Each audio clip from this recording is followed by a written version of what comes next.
একটা ছেলে অনার্স করে মাস্টার্স করে এসে একটা ব্যবসা শুরু করবে, এটা বাবা মা খুবই রিলাক্ট্যান্ট ব্যাপারটা বলতে, যে ব্যবসা করবা, এই জন্য তোমাকে পড়াশোনা করেছি, তুমি ব্যবসা করবা। অথচ ব্যাপারটা এরকম ছিল না। আমর ইবনে আস রাদিয়াল্লাহু তাআলা রাসূল সাল্লাল্লাহু আলাইহি ওয়াসাল্লাম বলতেছেন, হ্যাঁ আমর, তুমি ব্যবসায় মনোযোগী হও, নেক মানুষের হাতে হালাল মাল এটা থাকা দরকার, নেক মানুষের হাতে হালাল মাল থাকা দরকার, এর দ্বারা সে আত্মীয়তার হককে আদায় করে।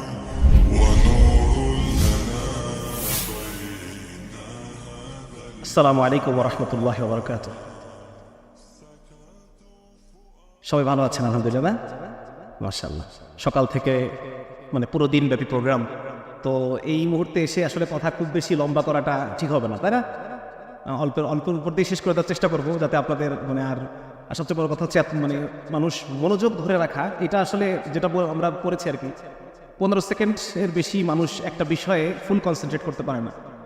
তো যার কারণে দেখা যাচ্ছে যে একটা লম্বা সময়ে আমরা আলহামদুলিল্লাহ অনেক চমৎকার চমৎকার কথা শুনেছি। বিশেষ করে আমাদের সম্মানিত উলামায়ে কেরামের মুখ থেকে আমরা খুব চমৎকার কথা শুনেছি। একই সাথে দেখা যাচ্ছে যে বিভিন্ন পর্যায়ে যারা দায়ী আছেন তাদের কাছ থেকেও আমরা অনেক গুরুত্বপূর্ণ আলোচনা শুনেছি। আসলে আলোচনা বেশি হলে পরে আবার এটার ফিডব্যাক দেওয়া কষ্ট হয়ে যায়, তাই না? এটা মনেও থাকে কম। তো যার কারণে খুব বেশি কিছু আলোচনা করবো না ইনশাল্লাহ। আর আমি আসলে আলোচনা করার অত যোগ্যতাও নেই, হ্যাঁ, বিশেষ করে আমার হাত পা কাঁপতেছে, কারণ আমি আশা করি না যে এত শানদার প্রোগ্রাম আয়োজন হয়েছে, তাহলে হয়তো আমি আরও স্লাইড রেডি করে আরও প্রিপারেশন আসতাম। বিশেষ করে আমার খুব মহব্বতের দুজন আলেম আমার সামনে উপবিষ্ট আছেন, বিশেষ করে উলামায়ে কেরামের সামনে এই ধরনের জ্ঞান বুদ্ধি ছাড়া কথা বলা, এটা একটা নার্ভাস হয়ে পড়ি আর কি। তো যাই হোক, মূলত আমার আলোচনাটা আজকে থাকবে যে ব্যবসা যে বিষয়টা, যদিও ব্যবসার আমি কিছুই বুঝি না, আমার আসলে দূর দূর পর্যন্ত ব্যবসায়ী আত্মীয় স্বজন আমার সাথে কোনো সংস্রব নেই, সবাই চাকরিজীবী আশপাশের সবাই। তো যার কারণে তবে পড়াশোনা করে বিভিন্ন বিষয় ঘেটে আমি এতটুকু পর্যন্ত বুঝতে পেরেছি যে ব্যবসা করাটা আমাদের জন্য জরুরি। এবং এই ব্যবসার ব্যাপারটাই এমন যে এই ব্যাপারটাই কেউ যদি একজন ভালো মুসলিম হয় তাহলে সে একজন সফল ব্যবসায়ী হতে পারবে। ভালো মুসলিম হওয়ার জন্য যে সিফতগুলো প্রয়োজন হয়, ওই সিফতগুলো ভালো ব্যবসায়ী হওয়ার জন্য জরুরি। হ্যাঁ, এবং এই বিষয় আমার মনে হচ্ছে যে মুসলমানরা আমাদের একটা বিশাল লিগ্যাসি ছিল ব্যবসা নিয়ে, হ্যাঁ, বিশাল একটা লিগ্যাসি, একটা বিশাল ঐতিহ্য ছিল ব্যবসার, যেই জিনিসটা আমরা হারিয়ে ফেলেছি। তো এই বিষয়টা নিয়ে আমি কিছু আলোকপাত করবো, যাতে করে আমাদের মধ্যে একটা আগ্রহ তৈরি হয়, একটা জজবা তৈরি হয়, এবং একটা সমাজের প্রতি দায়িত্বশীলতা থেকে ব্যবসার প্রতি আমাদের একটা যেন একটা আকর্ষণ তৈরি হয়। এই বিষয়টা নিয়ে মূলত আজকে আমি আলোচনা করবো।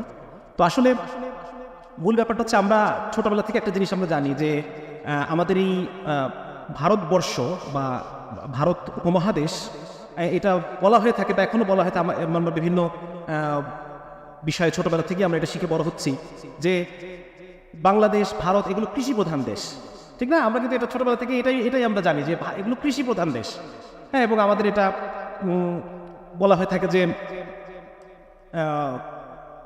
ওটাই আর কি, যে শিল্প, আমাদের এটা শিল্প প্রধান না, বরং ইউরোপ হচ্ছে শিল্প প্রধান, আমরা হচ্ছে কৃষি প্রধান।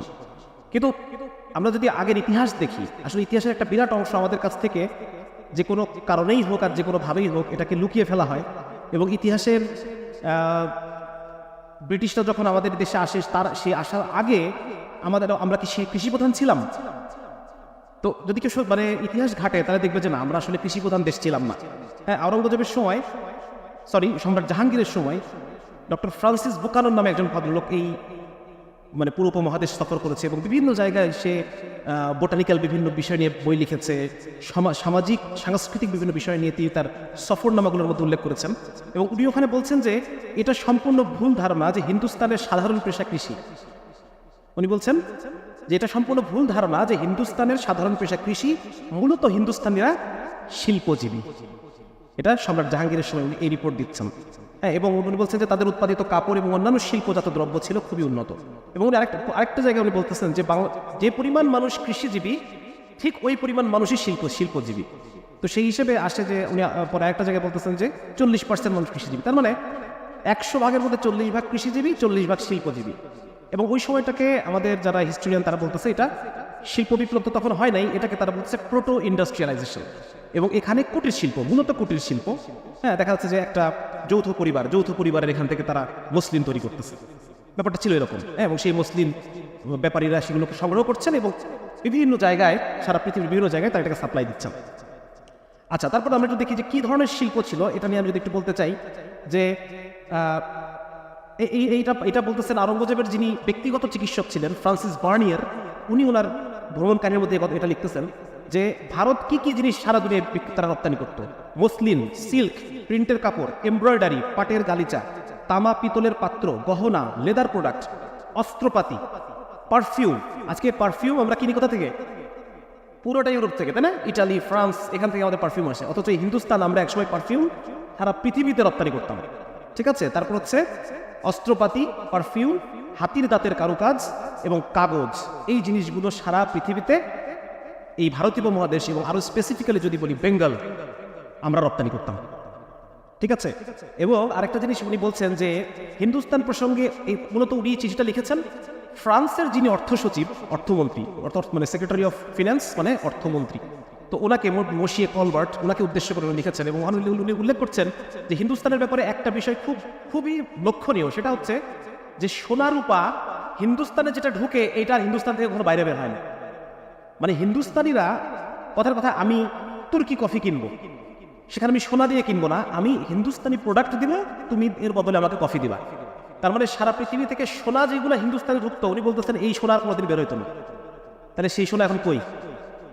সেই সোনা কোথায়? হ্যাঁ, তো যাই হোক, তো বিষয়টা হচ্ছে এটা যে আসলে মূলত, এবং আরো একটা বিষয় এখানে রাধাকুপদ মুখার্জি উনি লিখছেন 1660 থেকে 1665 এই সময়ে উনি জিওগ্রাফিক্যাল অ্যাকাউন্ট অফ বে অফ বেঙ্গল এটা নিয়ে উনি লিখছেন এবং উনি বলছেন যে বহু ইংরেজ জাহাজ ব্যবসায়ীর জাহাজ, পাল, মাস্তুল প্রতি বছর এই বাংলা থেকে বানায় নেওয়া হয়। বহু ইংরেজ জাহাজ ব্যবসায়ীর জাহাজ কোথা থেকে বানায় নেয়? বাংলাদেশ থেকে, চট্টগ্রাম পোর্ট থেকে বানায় নেয়। তাহলে এই একটা জাহাজ ব্যবসা ছিল আমাদের কত সালে? 1700 সালের আগে, 1670 সালে। এবং উনি এটা বলতেছেন যে এখানকার কারিগরেরা বিশ্বের যে কোনো দেশের কারিগরের মোকাবেলা করার ক্ষমতা রাখে এবং ইংল্যান্ডের ব্যবসায়ীরা এখানকার ইঞ্জিনিয়ারদের কাছ থেকে জাহাজের ডিজাইন বানিয়ে নিত। তাহলে এইগুলো কোথায় গেল? আমাদের যে একটা বিশাল, এই বাংলার মানুষের একটা বিশাল লিগেসি আমাদের ব্যবসার। এবং আরেকটা জিনিস হচ্ছে উইলিয়াম বোল্টস নামে একজন ভদ্রলোক, উনি মূলত ইংলিশ ইস্ট ইন্ডিয়া কোম্পানির একজন স্টাফ, কিন্তু ইস্ট ইন্ডিয়া কোম্পানির সাথে তার কিছু বিষয়ে বলা হয় নাই, যার কারণে উনি ইস্ট ইন্ডিয়া কোম্পানির গোবরগুলো ফাঁস করতেছে পার্লামেন্টে, ব্রিটিশ পার্লামেন্টে। এবং ওইখানে বলতেছেন যে বাংলা এবং তার উপর নির্ভরশীল অন্যান্য এলাকাগুলো, বাংলা এবং বাংলার উপর নির্ভরশীল অন্যান্য এলাকাগুলো, এটা হচ্ছে পুরোপুরি কমার্শিয়াল ল্যান্ড। উনি বলেন এই কৃষি প্রধান দেশ, উনি বলতেছেন এটা পুরোপুরিভাবে বাণিজ্যিক দেশ, যা কেবলমাত্র ব্যবসার উন্নতির দ্বারাই বিকশিত হতে পারে। কিন্তু বাংলার বিষয় আশয় যখন কোম্পানির হাতে গিয়ে পড়েছে তখন তাকে পঙ্গু করে ছেড়েছে। তাহলে আমাদের যে বিশাল যে একটা ব্যবসায়িক একটা লিগাসি, যে আমরা ব্যবসা করি, সারা পৃথিবীতে ব্যবসা করি, সারা পৃথিবীতে আমরা রপ্তানি করি, এই বিষয়টা শেষ হয়ে গেল কিভাবে? এই 190 বছরের উপনিবেশ আমলে। এই যে একটা কনসেপ্ট দাঁড়ায় গেল যে যারা মানে পড়াশোনা করার অর্থ হচ্ছে চাকরি করা, ঠিক আছে না? তোমরা যারা পড়াশোনা করবে তারা আমাদের কোম্পানিতে চাকরি করবে। এই যে ব্যবসা করাকে আজকে আমরা ছোট মনে করি, ব্যবসা করাকে আজকে আমরা কিছু থেকে কিছু হলে আমরা বলি ধর ব্যবসা শুরু করছো, মানে কি ব্যবসা জিনিসটা খারাপ নাকি? হ্যাঁ, খুব নেগেটিভ অর্থে আমরা ব্যবসা শব্দটা ইউজ করি। এবং একটা ছেলে অনার্স করে মাস্টার্স করে এসে একটা ব্যবসা শুরু করবে, এটা বাবা মা খুবই রিলাক্ট্যান্ট ব্যাপারটার মধ্যে, যে ব্যবসা করবা, এই জন্য তোমাকে পড়াশোনা করেছি, তুমি ব্যবসা করবা। অথচ ব্যাপারটা এরকম ছিল না, ঠিক না? তাহলে ব্যবসা করা যে খারাপ, এই জিনিসটা কিভাবে আসলো আমাদের মধ্যে? বা ব্যবসা করাটা ব্যাপারটা যে সমাজ গ্রহণ করে নিচ্ছে না, যে একটা ছেলে অনার্স মাস্টার্স করে এসে সে ব্যবসা করবে, এটা সমাজ গ্রহণ করছে না। এটা এসেছে এই কলোনিয়াল মেন্টালিটি থেকে, যে মেন্টালিটি তারা 190 বছরে তৈরি করেছে। এবং 1835 সালে যখন তারা নতুন শিক্ষা ব্যবস্থা প্রণয়ন করলো নেটিভদের জন্য, হ্যাঁ, সেখানে তাদের উদ্দেশ্য ছিল এটা যে এই শিক্ষা ব্যবস্থার মধ্য দিয়ে আমরা ইন্টারপ্রেটার্স তৈরি করবো। কি তৈরি করবো? ব্যবসা করবা এটা হবে না, তোমরা ইন্টারপ্রেটার্স হবা, চাকরি করবা। নেটিভ তোমরা চাকরি করবা, ব্যবসা তো করবো আমরা ইস্ট ইন্ডিয়া কোম্পানি, ঠিক আছে না? এই বিষয়গুলো আপনার আরো মানে সুন্দর বোঝা যায় যদি কখনো কেউ কুষ্টিয়া মেহেরপুর এলাকায় সফর করেন। সেখানে দেখবেন মাইলের পর মাইল, হেক্টরের পর হেক্টর জমি তামাক চাষ করা হয়েছে। এটা একটা উদাহরণ দিচ্ছি, তামাক, চা, এটার কোনোটারই first grade, second grade, third grade, প্রথম দিককার 4-5টা গ্রেড এই বাংলাদেশের মার্কেটে ঢোকে না। এটা আপনারা জানেন অনেকেই। মানে এইগুলোর মানে তারা তামাকটা চাষ করেই নিয়ে যাওয়ার জন্য। আগে ছিল ব্রিটিশ ইস্ট ইন্ডিয়া কোম্পানি, এখন ব্রিটিশ আমেরিকান টোবাকো, একই জিনিস, একই নাকি? হ্যাঁ, সেই কলোনিয়াল সেই বিষয়টা এখনো আছে। তো ওপর কথা এটাই যে আমি বলতে চাচ্ছি যে মূলত আমাদের ব্যবসা ব্যাপারটা আমাদের একটা লিগ্যাসি, এবং এই জিনিসটা আমরা হারিয়েছি। এই ব্যবসা ব্যাপারটার মানে প্রতি যে একটা কি বলা যায়, মানে ব্যবসা করতে হবে বা ব্যবসা করা, এই জিনিসটা আমরা হারিয়েছি আমাদের কলোনিয়াল পিরিয়ডে। এবং আমাদেরকে শেখানো হয়েছে যে ব্যবসা করাটা ছোট কাজ, বরং তোমাকে চাকরি করতে হবে, ফুলবাবু হয়ে থাকতে হবে। হ্যাঁ, ব্যবসাগুলো তো গায়ে একটু কাদামাটি লাগে, ঘোরাফেরা করতে হয়, বিভিন্ন জায়গায় যেতে হয়, কিন্তু তোমাকে ফুলবাবু হতে হবে। এই যে একটা বাবু কালচার, এই বাবু কালচারটা ব্রিটিশ আমলে তৈরি। তো যাই হোক, এটা আসলে একটু জাস্ট টাচ করলাম যে আসলে ব্যবসাটাই আমাদের, বিশেষ করে মুসলিমদের, বাঙালিদের কথা তো বাদ দিলাম, এবার হচ্ছে মুসলিমদের জায়গায় আসি। ব্যবসা মুসলিমদের একটা বিরাট লিগ্যাসি। একজন ওলামায়ে কেরাম, একজন বই পড়ছিলাম একজন আলেমের, উনি লিখছেন যে ইউসুফ আলাইহিস সালামের সময় থেকে আমাদের যে দাক্ষিণাত্য, কেরালা, তামিলনাড়ু, মালাবার, এই এলাকার সাথে আরবদের ব্যবসায়িক সম্পর্ক ইউসুফ আলাইহিস সালামের যুগ থেকে। আপনারা জানেন যে আরবদের মধ্যে সূরা কুরাইশ থেকে আমরা জানি যে আরবদের ব্যবসায়ের প্রতি আসক্তি, নাকি? তাদের আসক্তি রয়েছে শীত এবং গ্রীষ্ম সফরের। শীতের সময় তারা যাবে ইয়ামেনের দিকে, গ্রীষ্মের সময় তারা যাবে সিরিয়ার দিকে। তো এই যে একটা মানে ব্যবসা ব্যাপারটাই আসলে সেই মানে জাহেলি যুগেরও আগ থেকে আরবদের সাথে এই ব্যবসা ব্যাপারটা ওতপ্রোতভাবে জড়িত।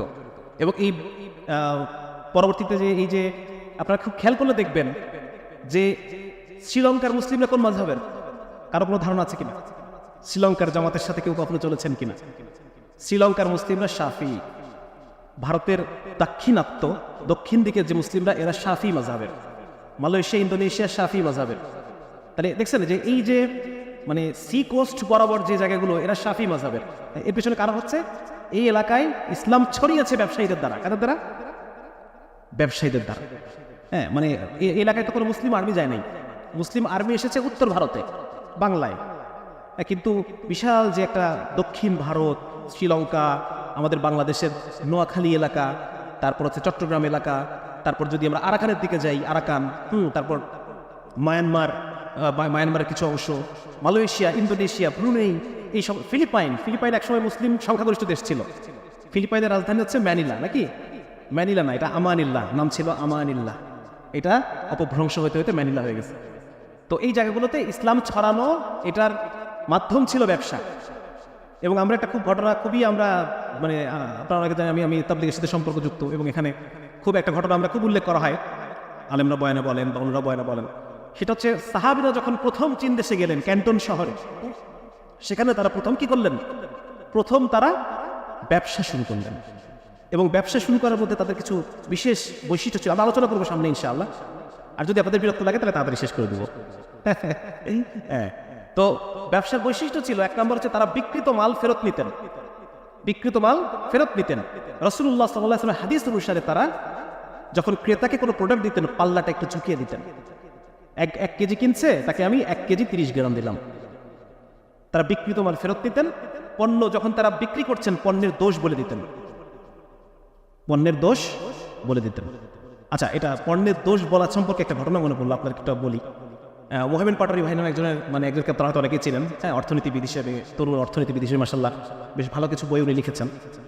তো উনি নরওয়েতে পড়াশোনা করছেন দীর্ঘদিন। তো উনি বলতেছেন যে ভাই, নরওয়েতে আমি একটা দোকানে গেলাম, একটা শার্ট কিনবো। তো সেই শার্টে ট্যাগ লাগানো আছে যে শার্টের একটা বোতাম নাই, এবং এই জন্য এটার দাম 10 ক্রোনা পরিমাণ কম, 10 ইউরো পরিমাণ কম, যেহেতু এর একটা বোতাম নাই। তো সে যখন শার্টটা চুজ করার পরে সেলসম্যান দৌড়ে আসছে, এসে বলতেছে এটা নিয়েন না, এটা বোতাম নাই, এটার বোতাম নাই। তো উনি বলতেছেন যে হ্যাঁ, আমি দেখছি তো বোতাম নাই, এই জন্য তো আমি নিচ্ছি, যে এটার দাম 10 টাকা কম।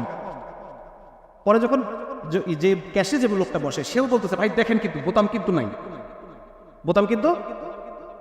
নাই। তো বলছে হ্যাঁ, আমি এই জন্য কিনতেছি, এটা কিনে ফেললো। তখন আমার মনে পড়লো বাংলাদেশ হলে কি হতো। হ্যাঁ, এটা বোতাম ছাড়াই হয়। হ্যাঁ, অথচ দেখেন, মানে এটা থেকে বোঝা গেল যে মানে ব্যবসায়ের মধ্যে যে সিফতগুলো ছিল, যেই সিফতের দ্বারা মানুষ আকর্ষিত হয়, যে সিফতগুলোর দ্বারা মানুষ আগ্রহী হয়, হ্যাঁ, এই সিফতগুলো আমরা ছেড়ে দিয়েছি। এবং এই সিফতগুলোই কিন্তু যারা ইউরোপিয়ানরা বা নন মুসলিমরা, তারা এই সিফতগুলোকে নিয়েছে।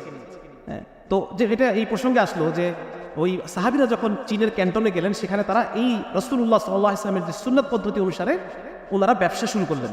এবং তখন অমুসলিম চীনারা তারা এসে বলছে, আপনারা জানেন যে চীনে হুই যারা জনগোষ্ঠী, এরা কিন্তু মুসলমান, ঠিক আছে না? উইঘুররা তো আছেই, উইঘুররা আবার মুসলমান হয়েছে সৈন্যবাহিনীর মাধ্যমে, মানে এই দিক দিয়ে সৈন্যবাহিনী যখন দখল করতে করতে গেছে সেইভাবে।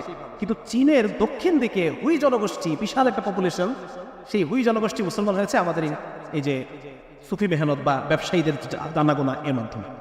এবং এখানে তারা তখন গিয়ে জিজ্ঞেস করতেছে, এত সুন্দর তোমাদের ব্যবসা, তোমরা কারা? তো বলছেন যে আমরা মুসলমান। তখন তারা আইডিওলজি দ্বারা প্রভাবিত হয়েছে যে এত সুন্দর মানুষ যারা এত সুন্দরভাবে ব্যবসা করে, তারা নিশ্চয়ই সত্যের পথে আছে, তাদের জীবনটা কত সুন্দর। হ্যাঁ, এই যে আকর্ষণ, এই আকর্ষণের ফলে তারা আস্তে আস্তে মুসলমান হওয়া শুরু করেছে। তো ব্যবসা আমাদের একটা দাওয়া, ঠিক না? ব্যবসা শুধুমাত্র একটা রিজিক না, শুধুমাত্র একটা জীবিকা না। ব্যবসা শুধুমাত্র জীবিকা না, ব্যবসা মুসলমানের দাওয়া। ব্যবসার দ্বারা ইসলাম, বিশাল ভূখণ্ডে ইসলাম ছড়িয়েছে। আজকে মুসলমান অন্যান্য সবকিছু হারানোর সাথে সাথে আমরা ব্যবসাও হারিয়ে ফেলেছি। অথচ ইহুদির সন্তানরা বাপের সাথে খাওয়ার টেবিলে আলোচনা করে কি নিয়ে জানেন? বলেন তো কি নিয়ে? ব্যবসা নিয়ে আলোচনা করে। এবং খুররম মুরাদ নামে একজন ভাই, একটা বই আছে $1 বিলিয়ন মুসলিম, উনি ওখানে লিখেছেন যে আমি যে ভার্সিটিতে পড়ি সেই ভার্সিটিতে আমি দেখেছি যারা খ্রিস্টান ছেলে, তারা আমাদের ভার্সিটি পড়ুয়ারা তো নবাবউদ্দৌলা, তারা মনে করে যে আমরা বাবার টাকায় পড়বো, পড়া শেষ করবো, তারপরে যে একটা চাকরি বাকরি খুঁজবো। কিন্তু ইউরোপ আমেরিকাতে এটা করার কোনো সুযোগ নাই। ইউরোপ আমেরিকাতে সেখানে তাদেরকে পার্ট টাইম জব করতে হয়। হ্যাঁ, পড়াশোনার পাশাপাশি, ভার্সিটিতে পড়াশোনার পাশাপাশি তাদেরকে পার্ট টাইম জব করতে হয়। জব করে নিজের টিউশন, মানে ভার্সিটির টিউশন ফি এগুলো শোধ করতে হয়। তো উনি বলতেছেন যে খ্রিস্টান যারা ছাত্র, তারা পার্ট টাইম জব খোঁজে, আর ইহুদি ছাত্ররা খোঁজে পার্ট টাইম ব্যবসা। ঠিক আছে না? তো প্রভাব বিস্তারের জন্য ব্যবসার কোনো বিকল্প নেই। তো যার কারণে ভাই এটা মূল, মানে আমি আমার আলোচনার মূল দাওয়াত যেটা, সেটা হচ্ছে যে as a community, as a উম্মাহ আমাদেরকে আবার ব্যবসার দিকে ফেরত আসতে। কারণ এই ব্যবসার মধ্যে আমাদের দাওয়া আছে, এই ব্যবসার মধ্যে ইসলামের প্রসার আছে, এবং এই ব্যবসার মধ্যে মুসলমানদের শক্তি আছে। ঠিক আছে না ভাই? তো আরেকটা বিষয় আপনাদেরকে একটু আলোচনা করি, সেটা হচ্ছে যে ব্যবসা করার জন্য যে সুন্নাহ পদ্ধতিগুলো আছে রাসূল সাল্লাল্লাহু আলাইহি ওয়াসাল্লামের কাছ থেকে, ছোট ছোট যে বিষয়গুলো আমরা মানে কিছু কিছু হাদিসের মাধ্যমে যে মূলনীতিগুলো আমাদের উলামায়ে কেরাম আমাদের সামনে তুলে ধরেন, এটা কি পরিমাণ জরুরি। যেমন একজন ব্যবসায়ী, আমি একটু আগে শুনতে একটা কথা বলছি, সেটা হচ্ছে একজন ভালো মুসলিম হতে হলে আপনার মধ্যে যে গুণাবলীগুলো লাগবে, একজন সফল ব্যবসায়ী হতে গেলে ঠিক হুবহু ওই গুণাবলীগুলো আপনার মধ্যে লাগে। দুইজন বিখ্যাত রিসার্চার, আমি নামটা করে আনবো চিন্তা করে আমি আনতে পারিনি, তারা টপ ধনী 200 লোকের মধ্যে একটা রিসার্চ করবে। টপ ধনী 200 লোকের যখন তারা লিস্ট করছে, এবং লিস্ট করার পর তারা যখন তাদেরকে বিভিন্ন ইন্টারভিউ নিচ্ছে বিভিন্ন রিসার্চের ব্যাপারে, তো দেখা গেল যে এই টপ 200 ধনী লোকের মধ্যে মেজরিটি 85% তারা ঋণী, বেসিক্যালি তারা ঋণগ্রস্ত। ব্যাপারটা বুঝতে পারছেন? মানে তারা ঋণগ্রস্ত, টপ 200 ধনী লোকের মধ্যে যারা আছে।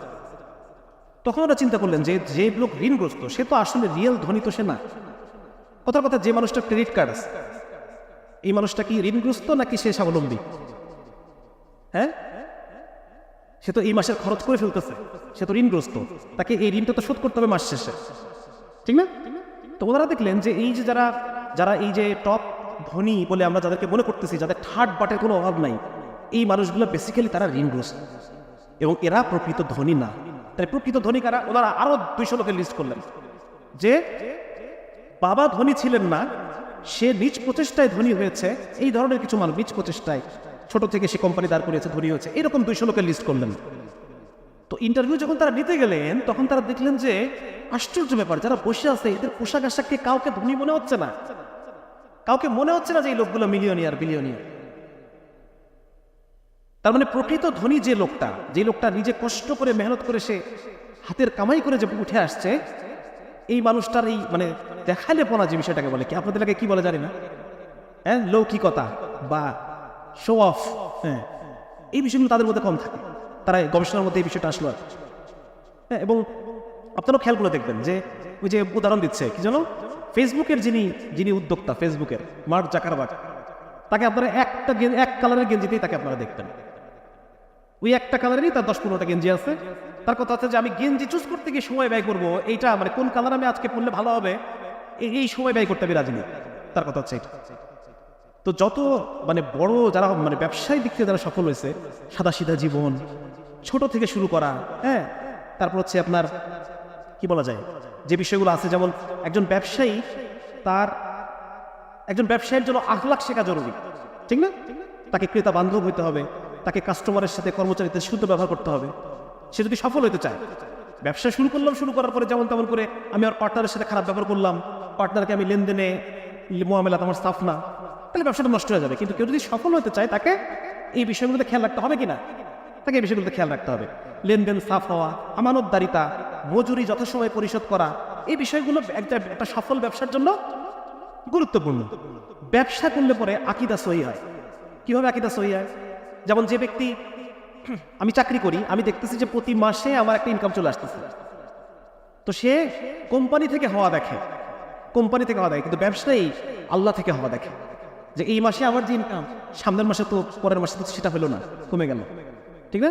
তো যার কারণে সে এই যে তার যে মানে কেউ যে একজন তাকসিম করতেছেন মালগুলোকে, সম্পদকে কেউ একজন বন্টন করতেছেন, এই বিষয়টা তার উপলব্ধিতে ধরা দেওয়া চাকরিজীবীর চেয়ে সহজ।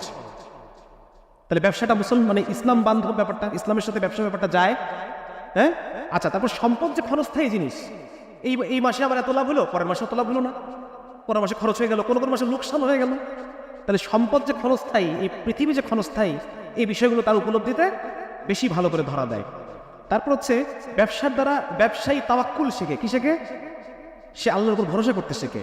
আর আমরা চাকরি দাতার উপর ভরসা করতে শিখি, যারা আমরা চাকরি করি। এটা সত্য কথা। যেটা ব্যবসায়ের এই শিক্ষাগুলো, ইসলাম যে শিক্ষাগুলো দিতে চায়, এই শিক্ষাগুলো ব্যবসার মধ্য দিয়ে আসে।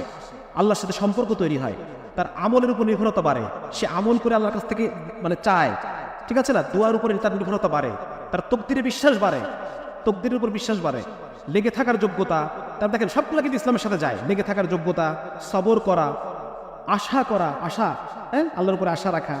তারপর ধরো যে আশা এবং ভয়ের একটা দোলাচল আছে, হ্যাঁ, আশা এবং ভয়ের মাঝখানে ঈমান।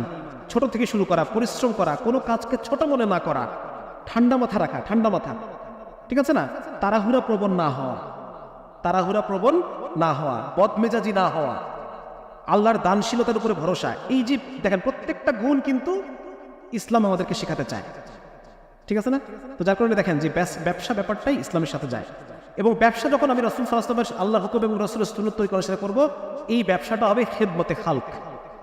বর্তমানে পশ্চিমে একটা টার্ম খুব ব্যবহার হয়, এটাকে বলা হচ্ছে ভ্যালি মেন্টালিটি, ভ্যালি মানসিকতা।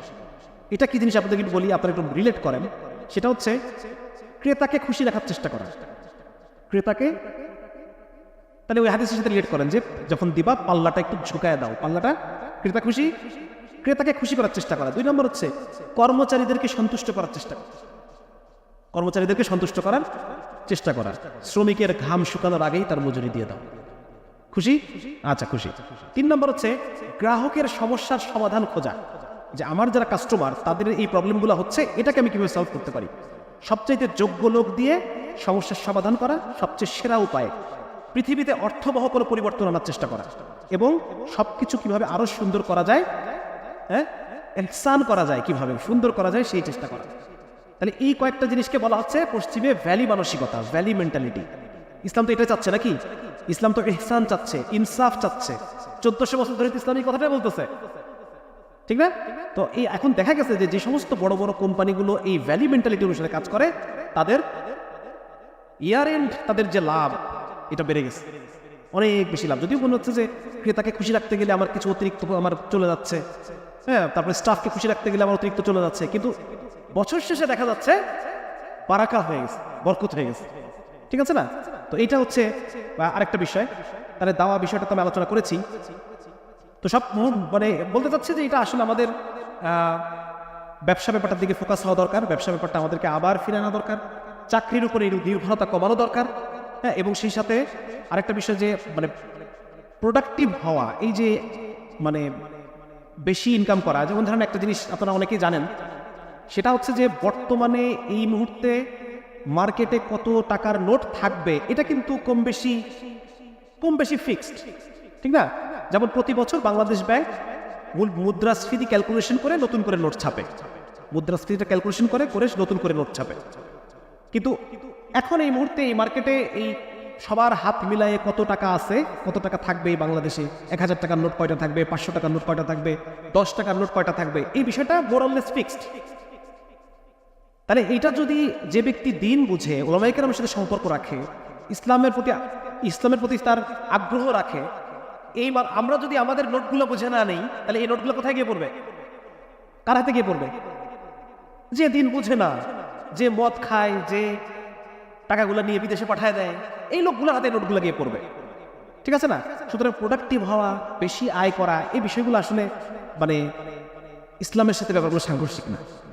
হ্যাঁ, এই বিষয়গুলা রাসূল সাল্লাল্লাহু আলাইহি ওয়াসাল্লাম যেমন আমর ইবনে আস রাদিয়াল্লাহু তাআলা রাসূল সাল্লাল্লাহু আলাইহি ওয়াসাল্লাম বলতেছেন, হ্যাঁ আমর, তুমি ব্যবসায় মনোযোগী হও, নেক মানুষের হাতে হালাল মাল এটা থাকা দরকার। নেক মানুষের হাতে হালাল মাল থাকা দরকার, এর দ্বারা সে আত্মীয়তার হককে আদায় করে। তার মানে বোঝা যাচ্ছে যে এই যে ইসলাম আমাকে কম আয় করতে বলে না, বা তোমাকে কম আয় করতে হবে, ব্যাপারটা এরকম না। সাহাবীদের মধ্যে অনেক সাহাবীরা, আপনার ওলামায়ে কেরাম এটা ভালো বলবেন আর কি, যে সাহাবায়ে কেরামদের মধ্যে যারা আশারে মুবাশশারা যারা আছেন, 10 জনের মধ্যে 6 জনই মানে এই পরিমাণ তারা সম্পদশালী ছিলেন, হ্যাঁ, যে অনায়াসেই তাদেরকে আজকে দেখাচ্ছে যে টপ ধনীদের মধ্যে তাদেরকে নিয়ে যাওয়া যায়, এরকম সম্পদশালী তারা ছিলেন। সাহাবায়ে কেরাম প্রথম জীবনে তারা কষ্ট করেছেন, কিন্তু যখন ইসলামের বিজয় হয়ে গেল চারপাশে, হ্যাঁ, তখন তো সাহাবায়ে কেরাম সবারই, খাব্বাব রাদিয়াল্লাহু তাআলা 13 কোটি টাকা তার অ্যাকাউন্টে ছিল, যেটাকে উনি ওয়াকফ করে দিয়ে গেছেন। খাব্বাব রাদিয়াল্লাহু তাআলা হচ্ছে সবচেয়ে গরিব সাহাবীদের মধ্যে একজন, হ্যাঁ, খাব্বাব রাদিয়াল্লাহু তাআলা, যার পিঠের দাগ উনি দেখাইছেন যে দেখো কত মারছে। ওমর রাদিয়াল্লাহু তাআলা তার পিঠ দেখতে চাইতেন প্রায়। তো সেই খাব্বাব রাদিয়াল্লাহু তাআলা তার মৃত্যুর সময় 13 কোটি টাকা মূল্যের সম্পদ রেখে গেছেন, যেটাকে উনি ওয়াকফ করছেন ফরজে হাসানা একটা প্রজেক্টে। ঠিক আছে? তো এরকম সাহাবায়ে কেরামের অনেক সম্পদ ছিল, তারা সম্পদ আয় করতেন অনেক, কিন্তু তারা কি করতেন বলেন? তারা ভোগ করতেন কম, সাদাকা করতেন বেশি, অনেক বেশি সাদাকা করতেন। কিছু কিছু জায়গা আল্লাহ আমাকে নিয়েছেন এরকম জায়গায়, যে আমার কাছে মনে হয়েছে যে আজকে যদি আমার অনেক টাকা থাকতো, আমি এই প্রজেক্টের জন্য একটা পুরো বিল্ডিং ওয়াকফ করে দিতাম। এমন জায়গায় গেছি যে আমার মনে হয়েছে যে এত জরুরি একটা কাজ, এত জরুরি একটা প্রজেক্ট, কিন্তু মানে প্রতি মাসে তাদের এইটাকে সামলাতে গিয়ে হিমশিম খাইতে হচ্ছে। মুসলমানদের মধ্যে আজকে যদি বড় মালওয়ালা কেউ থাকতো, পুরো একটা 9 তালা বিল্ডিং এই প্রজেক্টে দিয়ে দিতে পারতো, পুরো 10টা ফ্ল্যাটই এই প্রজেক্টে দিয়ে দিতে পারতো, 10টা জায়গায় 10টা ইয়ে হইতো, মানে প্রতিষ্ঠান, মাদ্রাসা দাঁড়ায় যেত, গবেষণা প্রতিষ্ঠান দাঁড়া হয়ে যেত। তো এই বিষয়গুলো আসলে খুব মানে বোঝার আছে যে আসলে ইসলাম আমাকে মাল কামাই করতে নিষেধ করেন, হ্যাঁ, কিন্তু সাদাসিধা জীবন, ভোগ কম করতে হবে। আমাদের ক্যারিয়ার বা আমাদের যে ব্যবসা, এটার উদ্দেশ্য দেখেন, রিজিক দেনেওয়ালা আল্লাহ তাআলা, কে দিবেন বলেন? ব্যবসা করব আমরা আমল হিসেবে, ব্যবসা হচ্ছে আমার আমল, এটার দ্বারা আমি দাওয়া করব এবং এটার দ্বারা আমি সাদাকা করব, এটার দ্বারা আমি ইসলামের পক্ষে প্রভাব বিস্তার করব। রিজিক দেবে আল্লাহ তাআলা, সম্মান দেবেন আল্লাহ তাআলা, এগুলো তো আল্লাহর তরফ থেকে আসবে। ঠিক আছে না? কিন্তু আমরা এই ব্যবসা ব্যাপারটা, এটা আমাদেরকে আবার বুঝতে হবে এবং ব্যবসার জন্য উৎসাহিত করতে হবে। এবং আমি প্রত্যেকেই, যারা ভার্সিটি স্টুডেন্টদের মধ্যে মাঝে মধ্যে কথা বলার তৌফিক হয়, তো সেখানে আমি এই কথাটাই বলার চেষ্টা করি যে ভাই ব্যবসা করো, চাকরির আশায় থেকো না, ব্যবসা করো। চাকরির মধ্যে এখন অনেক হালাল হারামের বিষয় আছে, অনেক সয়লাভ হয়ে গেছে, বরং তুমি স্বাধীনভাবে ব্যবসা করো, ব্যবসা ঠিক করো, ব্যবসা শেখো, ব্যবসা শিখতে হবে। একজন ব্যবসায়ীর সাথে থেকে ব্যবসা শিখতে হবে। তো ব্যবসা, এবং এটাও বলি যে দেখেন, ব্যবসা যদি কেউ শেখে, কারো যদি বিজনেস আই, যেটাকে বলে বিজনেস আই, ব্যবসা বোঝা, ব্যবসা খোঁজা এবং ব্যবসায়িক নজর, এটা যা থাকবে, সে চাকরির ক্ষেত্রে ভালো করবে না খারাপ করবে? হ্যাঁ, সে চাকরি করতে গেলেও ভালো করবে, চাকরি করতে গেলেও সে টপ করবে। কিন্তু চাকরির এক্সপিরিয়েন্স সবসময় কিন্তু ব্যবসায় লাগে না। আর এখন তো আমরা যে ডিগ্রি করি, ডিগ্রি তো চাকরিতে কোনো ভ্যালুই দেয় না, এক্সপিরিয়েন্স চাই কিনা? হ্যাঁ, শুধু ডিগ্রি দিয়ে কি চাকরি হয়? চাকরি হয় না। যার কারণে ব্যবসা শেখাটা এতটাই গুরুত্বপূর্ণ, খুবই ইম্পর্টেন্ট ব্যবসা শেখা। বিশেষ করে উলামায়ে কেরামের সাথে থেকে মাসলা মাসাইলগুলোকে শেখা, এবং কোনো একজন প্রতিষ্ঠিত ব্যবসায়ীর সাথে থেকে উনি কীভাবে ব্যবসা করতেছেন, কীভাবে সব কিছু সামাল দিচ্ছেন, এই বিষয়গুলোকে শেখার চেষ্টা করা। এই জন্য এখানে যারা মানে উদ্যোক্তা আছেন বড় বড় জায়গায়, আলহামদুলিল্লাহ আল্লাহ তাআলা আপনাকে প্রতিষ্ঠিত করেছেন, তাদের কাছে আমার আরজ থাকবে যে আপনারা ইন্টার্ন নেন। হ্যাঁ, আপনারা প্রতি দেখা যাচ্ছে যে প্রতি মাসে যদি 5 জন করে ইন্টার্ন নেন, যে এই ইন্টার্ন সারা মাস আপনার সাথে থাকবে, অফিস টাইমটা পুরোটা আপনার সাথে থাকবে, আপনি কীভাবে ম্যানেজ করতেছেন, কীভাবে আপনি প্রোডাক্ট নিয়ে আসতেছেন, সেল করতেছেন, কীভাবে ইনস্ট্রাকশন দিচ্ছেন, এই সবগুলো বিষয় আপনার প্রতিটা ডিপার্টমেন্টে সে প্রতি 2 ঘন্টা 3 ঘন্টা একরকম রোটেশন ওয়াইজ সময় দিয়ে সে ব্যবসাটাকে সে শিখবে। আমাদের কাজ হওয়া উচিত যে আরও বেশি ব্যবসায়ী তৈরি করা, আরও বেশি সব ব্যবসায়ী হিসেব দিক থেকে তাকে সফল করে তোলার চেষ্টা করা। তাহলে কি আবার রিজিক কমে যাবে? রিজিক তো আমারটা আমার কাছে আসবে, ওরটা ওর কাছে যাও, ঠিক না? তো যার কারণে আমার আরজ থাকবে ইনশাল্লাহ যে আপনারা এটাকে, এই ব্যবসা ব্যাপারটাকে আমাদের একটা বিপ্লব হিসেবে, একটা আন্দোলন হিসেবে প্রতিষ্ঠা করা সমাজে। হ্যাঁ, এবং এর ফলে কি সবাই ব্যবসা করবে, তাই নাকি? আমরা যদি আর্লি ম্যারেজ ক্যাম্পেইন চালাই, তাহলে কি যাদের যে সমস্ত মেয়েদের বয়স হয়ে গেছে তাদের বিয়ে হবে না? যারা চাকরি করে তারা তো করবেই, কিন্তু ব্যবসা যেহেতু যদি আমরা এটাকে আন্দোলন হিসেবে আনতে চাই, তাহলে আমাদের এটা সবখানে এটা ক্যাম্পেইন করা দরকার। হ্যাঁ, সবখানে এই ধরনের সেশন আজকে যারা আমি আয়োজকদের ধন্যবাদ জানাতে চাই, আল্লাহ তাআলা তাদেরকে উত্তম জাযা দান করুন, যে এই ধরনের সেশন আরও বেশি হওয়া দরকার, অনলাইনে অফলাইনে। হ্যাঁ, বিশেষ করে ব্যবসায়ের শারীরিক দিকগুলো নিয়ে, ব্যবসা শেখার যে খুঁটিনাটি বিষয়গুলো রয়েছে, টিপস রয়েছে, ট্রিক্স রয়েছে, এই বিষয়গুলো নিয়ে প্রচুর পরিমাণে এই ধরনের সেশন হওয়া দরকার। এই উম্মতকে ব্যবসামুখী হওয়া দরকার। ব্যবসা ছাড়া আমাদের ইকোনমিক যে সলভেন্সি, উম্মতের ইকোনমিক যে মুক্তি, এটা আমি দেখতেছি না।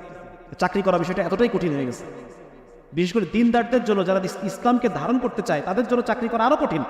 তো যার কারণে মানে চাকরির প্রতি নির্ভরশীলতা কমায় আমাদেরকে মোর ব্যবসার দিকে করতে হবে আর কি। আচ্ছা, আর মূলত আমি যে বিষয়ে আমি করেছিলাম, মোটামুটি আমি আলাপটা করেছি।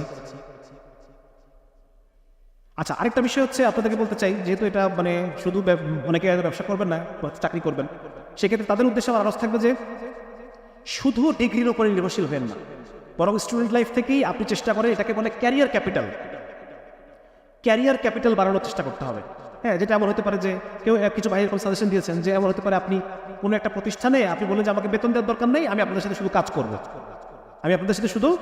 কাজ করব, আমার 6 মাস কাজ করবো, আপনি শেষে আমাকে একটা সার্টিফিকেট দিবেন যে সে আমাদের সাথে 6 মাস কাজ করেছে। এটা হচ্ছে ক্যারিয়ার ক্যাপিটাল। প্রতি 6 মাসে নিজের ক্যারিয়ার ক্যাপিটালে নতুন একটা স্কিল যেন যোগ হয়, সেটা ইংলিশ ভাষা হতে পারে, সেটা কম্পিউটার হতে পারে, সেটা সেলস অ্যান্ড মার্কেটিং হতে পারে, সেটা অন্য কিছু হতে পারে। হ্যাঁ, বিভিন্ন বিষয় নিয়ে আপনার জন্য প্রতি 6 মাসে একটা করে ক্যারিয়ার ক্যাপিটাল যোগ হয়। তাহলে 4 মাসে আপনার 8টা অভিজ্ঞতার সনদ থাকবে। কয়টা থাকবে? 4 বছর পরে আপনার যখন আপনার ফ্রেন্ডদের কাছে শুধুমাত্র অনার্স ছাড়া কোনো ডিগ্রি নেই, তখন আপনার কাছে অনার্সও আছে, আপনার কাছে 4 দুগুণ 8টা, যদি বলি 8টা অভিজ্ঞতার সনদ আছে, যে এই লোক ব্যবসা বোঝে, এই লোক ব্যবসা প্রতিষ্ঠানের সাথে 6 মাস কাজ করেছে, এই লোকের এই স্কিল আছে। হ্যাঁ, যেটা আপনাকে চাকরির ক্ষেত্রেও আপনার বন্ধুর থেকে অনেক আগায় দেবে। ঠিক আছে না ইনশাআল্লাহ? তো আমার মোটামুটি আলোচনা এতটুকুই। আরও হয়তো আজান পড়ে গেছে, আমাদের হয়তো কিছুক্ষণ মধ্যে নামাজের ব্যাপার আছে। তো প্রশ্নের উত্তর দেওয়ার যোগ্যতা যদিও রাখি না, তারপরে যদি কারো কোনো প্রশ্ন থাকে কোনো বিষয়ে যদি করেন, তাহলে পরে চেষ্টা করবো আর কিছু বিষয় আবার। কোনো বিষয়ে কারো কোনো প্রশ্ন যদি থাকে? জি, মাইকটা একজন। আচ্ছা, ওয়ালাইকুম আসসালাম। আসসালামু আলাইকুম। আমরা যে ব্যবসার ক্ষেত্রে রাসূলুল্লাহ সাল্লাল্লাহু আলাইহি ওয়াসাল্লামের কোনো সুন্নাত ভিত্তিক কোনো পদ্ধতি আছে কিনা, বা এরকম কোনো মৌলিক কোনো আছে কিনা যেটা আমরা পেতে পারি? আমরা তো ধারণা পাই, আপনার আলোচনার মাধ্যমে কিছু ধারণা পেয়েছি, কিন্তু মানে কোনো ফান্ডামেন্টাল আছে কিনা আর কি, বা এই জাতীয় কোনো বই আছে কিনা যেটাতে আমরা উপকৃত হতে পারি? এটা আসলে ওলামায়ে কেরামের উদ্দেশ্যে এই প্রশ্নটা হওয়া দরকার, যে এই বিষয়ে কোনো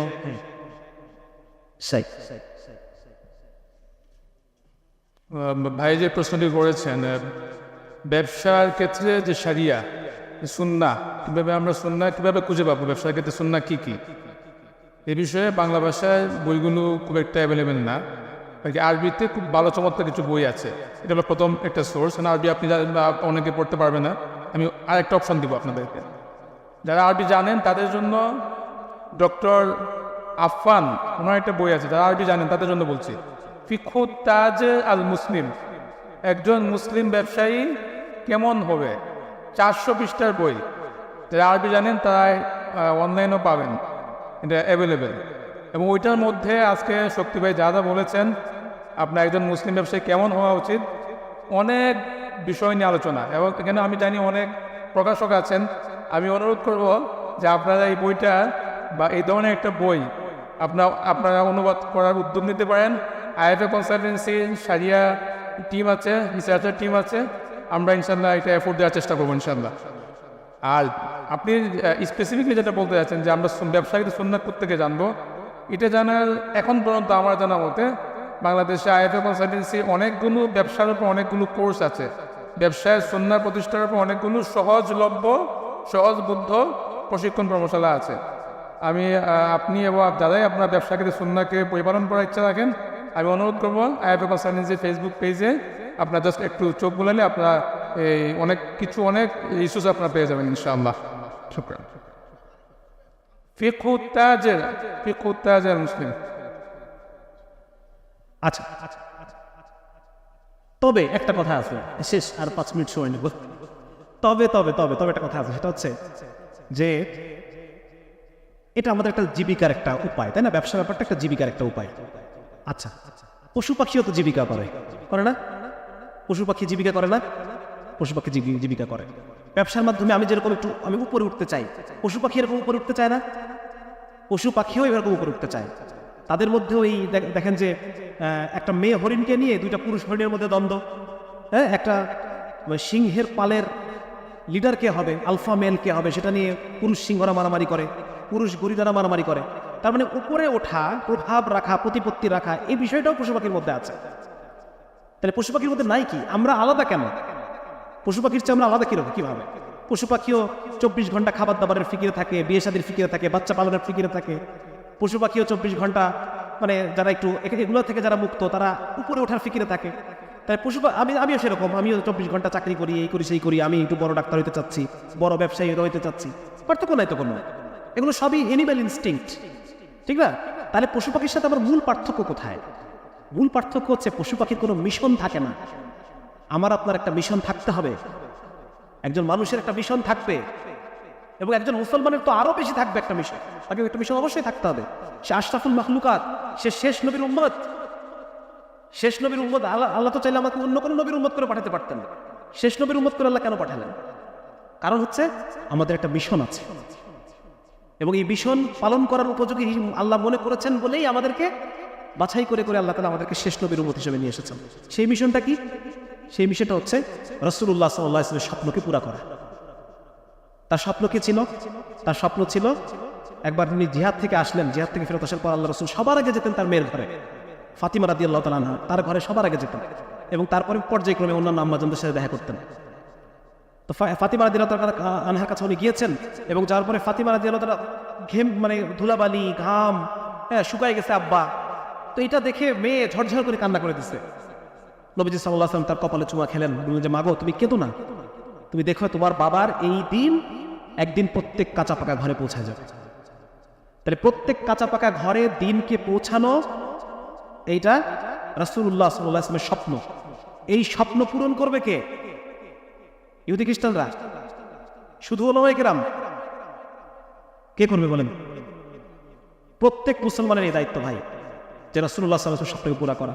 আল্লাহ রাসূল সাল্লাল্লাহু আলাইহি ওয়াসাল্লাম তার 23 বছরের মেহনতের মধ্য দিয়ে যে মডেল মানুষ তৈরি করে গেছেন, মডেল পরিবার তৈরি করে গেছেন, মডেল সমাজ তৈরি করে গেছেন, মডেল রাষ্ট্র তৈরি করে গেছেন, এই পদ্ধতিকে ব্যবহার করে পৃথিবীর প্রত্যেক কাঁচা পাকা ঘরে, ওই জাপানের এক দ্বীপের মধ্যে একটা মানুষ, তার কাছে এই ইসলামটাকে নিয়ে যাওয়া, পৌঁছায় দেওয়া, এই কাজটা আমাদেরকে করতে হবে, আমাদের প্রত্যেক মুসলমান করতে হবে। এবং এটাই আমাদের মিশন। এটা এক একজন এক একভাবে করবেন, এমন না যে আমি তাবলীগ করি এইভাবেই সবাইকে করতে হবে, বাট এরকম না। যে যেভাবে যার যেই ঝোঁক, যে দক্ষতা, যে যোগ্যতা, সেই অনুসরণ করে আমরা রাসূলুল্লাহ সাল্লাল্লাহু আলাইহি ওয়াসাল্লামের দিনকে পৌঁছায় দেওয়ার জন্য এটাকে আমরা মিশন হিসেবে নেই ভাই। এবং এই মিশনের জন্য আমার প্রত্যেক দিনের একটা অংশ, আমার জীবনের একটা অংশ, আমার কর্মদক্ষতার একটা অংশ, আমার জীবনী শক্তির একটা অংশ, আমার চিন্তা শক্তির একটা অংশ এই মিশনের জন্য ব্যয় হতে হবে। এটাই একটা পশুর সাথে আমার পার্থক্য। একটা পশু তার সব কিছু ব্যয় করে তার জীবিকার জন্য, তার অ্যানিম্যাল ইনস্টিংক্টের জন্য, যেটা সে বিনিময় দেখে, ঠিক আছে না? কিন্তু মিশন এমন একটা কাজ যেটার বিনিময় আমরা দুনিয়াতে দেখি না, আমরা দুনিয়াতে চাইও না, আমরা এটার বদলা নেব আখিরাতে আল্লাহর কাছ থেকে, ঠিক আছে না? তো এই জন্য একজন মুসলমানের অবশ্যই একটা মিশন থাকতে হবে, এবং সেই মিশন নিয়ে তাকে তার প্রতিদিনের একটা অংশ, তার প্রতিদিনের চিন্তা ফিকিরের একটা অংশ এই মিশনের পেছনে ব্যয় হতে হবে। এটা কি হবে, এটা আপনারা ঠিক করবেন, যার যারটা শেষে ঠিক করবেন।